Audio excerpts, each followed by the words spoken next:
2, 1. Welcome to the British Legal Technology Forum 2024. There's three things in my mind today. One is technology, a subset of that is AI, and the other is market forces. On technology, I've really opened my eyes just how rapidly technology is moving ahead.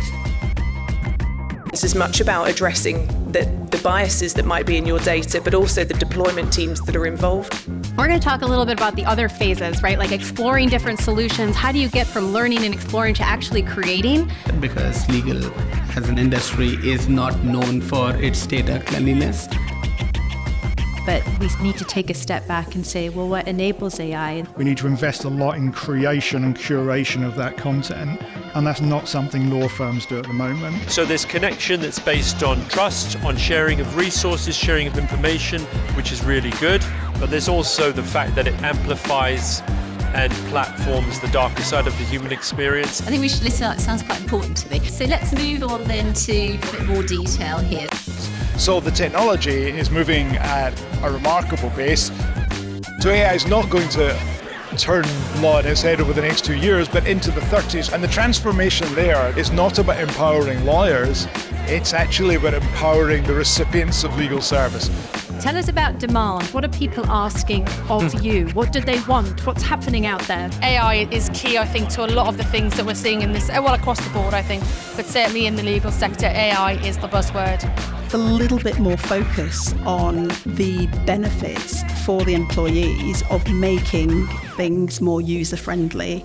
Yeah, there's been some really great contact at us, and there's a lot of people there I've been trying to speak to for a while who I've managed to speak to today, so it's been a really great place to meet the right people.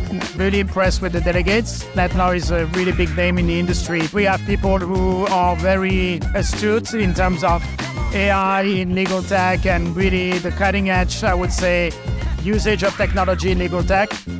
It's fascinating. It's a great question because it's happening right now. Some of the leading science level of AI is going to have to come from some of the most commercial companies you've heard of, from the Microsofts, from the Googles. Yeah, just that. I think it's always a tricky line for regulators to tread that balance between, yielding the benefits from technology while mitigating the risks to consumers. I think whilst the sophistication of the AI, I think that's a fair point, but actually how far it can help us, I think, is a much greater area.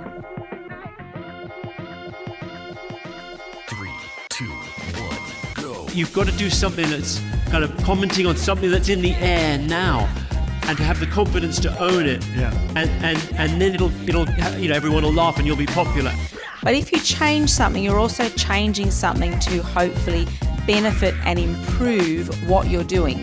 I wouldn't say AI is a threat. I would say, for the most part, it is an opportunity. So the caveat on that being that it needs to be used in the right way and the right places.